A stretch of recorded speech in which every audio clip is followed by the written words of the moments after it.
لقد توفى المهندس أيمن حقا، ولكنه تاركا لنا بعض الريبوتات كمثل حي لوجوده معنا اليوم. Why did you die, Mr. Ayman? I don't speak Arabic yet. I want to learn Arabic. ستتكلم العربية يا صديقي، لا تقلق. سأدرس الخرائط الذهنية التي قام بها أبي بالسابق، وسأتمكن من إيجاد الحل إن شاء الله. Give me a hug. السلام عليكم شباب، وإن شاء الله تكونوا في خير وصحة وعافية. شاهدنا في الفيديو السابق المهندس أيمن توفى وتوفى، وكان في موروث حطه لابنه سمير. طبعا الموروث كان عبارة عن خرائط ذهنية كيف كان تعلم الآلة أو تعلم الروبوتات الخاصة فيه عبر الخرائط الذهنية الذي بنستعرضها معكم. بنتعلم كيف نرسم خرائط ذهنية، ونتعلم كيف نبتكر خريطة ذهنية لأجل نتعلم إحنا عليها، وتكون العلم الذي بيتقدم من الخريطة الذهنية سهل، سواء كان للبشر أو حتى لتعليم الآلة. بيكون في تقارب في تجميع المعلومات في استراتيجية التخزين البشري أو استراتيجية تخزين الآلة. بتكون في تشابه كبير جدا، بعيدا أنه استراتيجية الخالق عز وجل بتكون فارق كبير جدا، ولكن في تشابه كبير جدا من جانب المعلومة. بنتعلم كيف إحنا بنقسم وبنجزء ونجيب الفكرة. طبعا ولأن إحنا بنستخدم برامج، فالبرامج بتكون أكثر ضمانا للمعلومات. تخيل إنك تكتب ملخصات لعدة صفوف في الدراسة، وبالأخير تكون أوراق وتحرق الأوراق وتذهب كل شيء بدون أي فائدة. لكن إحنا بنستخدم البرامج هذه بتكون موجودة معاك، وتقدر تأرشفها وتخزنها، مثل سمير قدم له والده خرائط ذهنية بشكل بيانات. طبعا الخرائط الذهنية بتكون بشكل بيانات، بس إحنا بنتعلمها بشكل واجهات وبرامج وتطبيقات، وبننقل هذا الواجهات والبرامج إلى بيانات، ونقدر نبرمجها لأي آلة، نقدر نبرمجها لطريقة وصول عبر برمجيات بنعرفها في الأيام القادمة. نبدأ بسم الله. نقول بسم الله. طبعا بنبدأ بالدخول إلى رابط موقع بنك المواقع بدون إنترنت. بتلاقوا الرابط في الوصف الخاص بالفيديو. بندخل فيه، بندخل إلى بنك المواقع بدون إنترنت. بننقر على القائمة الجانبية. القائمة الجانبية في معانا بيست سيرفيس. طبعا بتلاقوا القائمة المثبتة، بننقر عليها تظهر القائمة السفلية. طبعا قد تتغير القائمة هذه في أي لحظة، قد تتغير، ولكن بتكون موجودة. كل شيء انشرح بالسابق في الفيديوهات بيكون موجود في القائمة المواقع المثبتة. بنيجي إلى آخر شيء، في معانا الخرائط الذهنية. في معانا تطبيق خرائط ذهنية 1، في معانا تطبيق خرائط ذهنية 2، في معانا تطبيق خرائط ذهنية 3. طبعا احنا بنستخدمها حاليا اليوم الخرائط الذهنية رقم 2. طبعا الخرائط الذهنية رقم 1 بنتكلم أيضا فيها، بنعتبرها كأنها أطر عمل، ما يسمى بأطر عمل مختلفة. بنتعلمها في الأيام القادمة ونعرف الأمور هذه. طبعا بندخل من أجل تكون الأمور بسيطة جدا، بندخل إلى الخرائط الذهنية رقم 2. بنبدأ ندخل فيها ونبدأ نجرب ونطبق ونفهم بعض مفاهيم هذه البرمجيات. بنجي نغير مثلا نغير الشكل، النمط الخاص نقدر نغير النمط بنمط خاص، أو نقدر نرسمها بشكل مباشر، بحيث نغير شكل موجود جاهز قد يعجبنا بشكل مباشر. بنغير السمة التي بتعجبنا، هذه بنشوفها مناسبة. طبعا مثلا اخترنا السمة الحالية. السمة الحالية اخترناها. طبعا أنا أحب دائما باستخدام القلم. إذا كان معك نوت، أو حتى إذا كان جهازك ما يدعمش القلم، إنك تشتري قلم منفصل بيساعدك بشكل كبير جدا، خاصة إذا كنت في الجوال ومش حابب تفتح جهاز الحاسوب. القلم شيء مهم جدا، وتقدر تشتري قلم إذا كان جهازك مش موجود فيه. طبعا أنا شاري قلم لحاله، مش تبع الجهاز، شريت قلم منفصل وأشتغل عليه بشكل دائم جدا.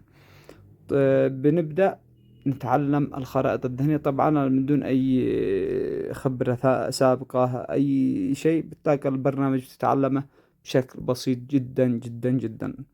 بنجي نحذف حتى كل حاجة. إذا كنت أنت مش راغب بكل شيء بتحذف كل شيء. بنبدأ بعقدة الجذر. بنبدأ مثلا نتكلم مثلا عن نرسم شكل الإنسان علشان نرسم الخرائط الذهنية ونثبتها في الدماغ.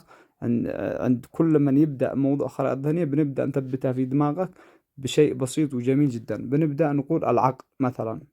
بنحدد احنا يعني أجزاء الإنسان وبنرسمها مع بعض من أجل نشكل جسم الإنسان كطريقة فهم وأول خطوة في تعلم الخرائط الذهنية. بنجي نضغط عليها ضغطة مطولة أو بننقر على الزر العلوي إدخال عقدة فرعية. بنعمل نقرأ إدخال عقدة فرعية. طبعا بنيجي نحدد الشكل، البنية.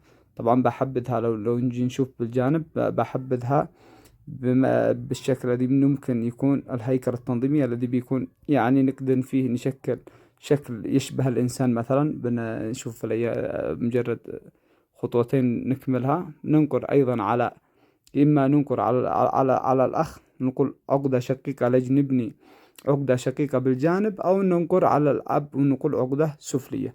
حلو. بنجي نتكلم على اليد اليمنى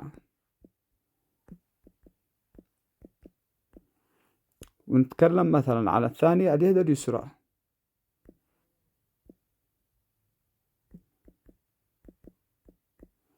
ومباشرة بنيجي ننقر أيضا على مثلا الأب ونقول ابن. ضيف لنا أيضا ابن للأب. بنقرأ مطولة إذا كنت بالجوال نقرأ مطولة.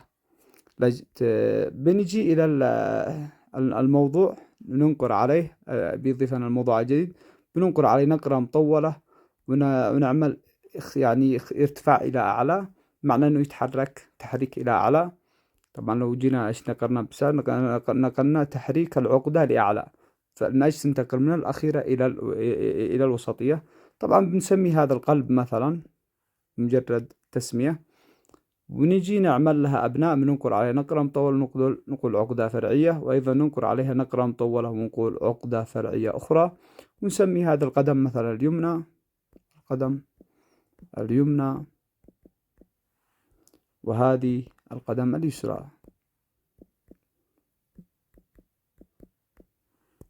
طبعا نفترض ان الان تشكل معنا الشكل اجزاء الانسان ورسمناها بشكل مخطط بنوع شكل من الهيكل الهرمي. طبعا بنقدر الان لو بس مجرد نتاكد من امكانيه التطبيق. طبعا التطبيق الحالي بيعجبني فيه انه في امكانيات نتحكم فيه باعدادات عديده جدا بالشكل الخاص بالتحكم بالرسومات البيانية. طبعا بنتأكد بس شوية. طبعا بنقدر نطول ونعرض. طبعا إذا كنت أنت في الحاسوب بيكون الموضوع جدا جميل وتقدر تتحكم فيه بشكل سريع جدا. طبعا بنجي نشوف لو صغرنا العمودي إلى أصغر شيء ونجي نصغر إلى بنلاحظ الشكل. طبعا تم الطمس بالكامل من أجل نعرف بنعمل المستوى، نرفع المستوى الخاص فيه اللي هو الارتفاع. نجي نشوف الارتفاع ارتفع بشكل جدا كبير. نقلل الارتفاع ونتحكم بهذا الشكل. والمستوى الثالث، يعني إذا كان المستوى الثالث نحب أن يكون في تباعد أيضا نتحدد نعمل تباعد في المستوى الثالث. إذا كان بنلاحظ أنه تباعد بشكل نوعا ما تباعد قليلا. طبعا بيكون مجرد هذا لو افترضنا أنه كان شكل رجل آلي وكان هذا الرأس وهذا اليد اليمنى وهذا اليد اليسرى وهنا القلب مثلا وهنا القدم اليمنى وهذا القدم اليسرى. مجرد شكل لا فقط لا غير، وأيضا معلومات تم تركيبها على هذا الشكل. طبعا ليس الغرض من الشكل الحالي هو رسم تشكيلها كرسمة، ولكن بداية إلى تعلم وتخيل الخرائط الذهنية، لأنه من السهل لأي حد أنه يتخيل شكل جسمه مثلا أنه برأس علوي وأيضا يد يمنى يد يسرى في قلب في أقدام. الكل بيقدر يتخيل. نبدأ نتخيل بهذه الطريقة وبهذه البساطة نبدأ نتعلم. طبعا المعلومات التي تمت الآن بنقدر نعملها عملية تصدير. بنقدر نصدرها كصورة أو كملف أو نخزنها بشكل .smm. طبعا بنخزنها ونعرف ان احنا الايام القادمة كيف نتعامل معها، وايضا نأرشفها كمعلومات للمستقبل.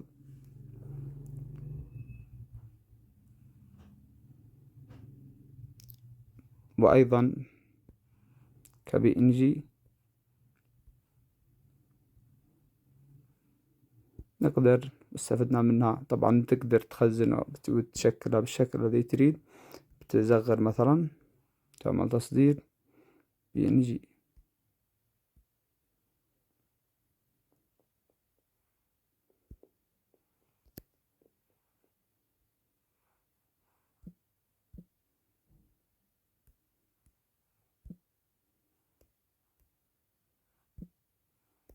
تقدر تصدرها وتستفيد منها في أي وقت. بنبدأ أول خطوة، وإن شاء الله الأيام القادمة تكون كل الأمور هذه بسيطة وقوية إن شاء الله.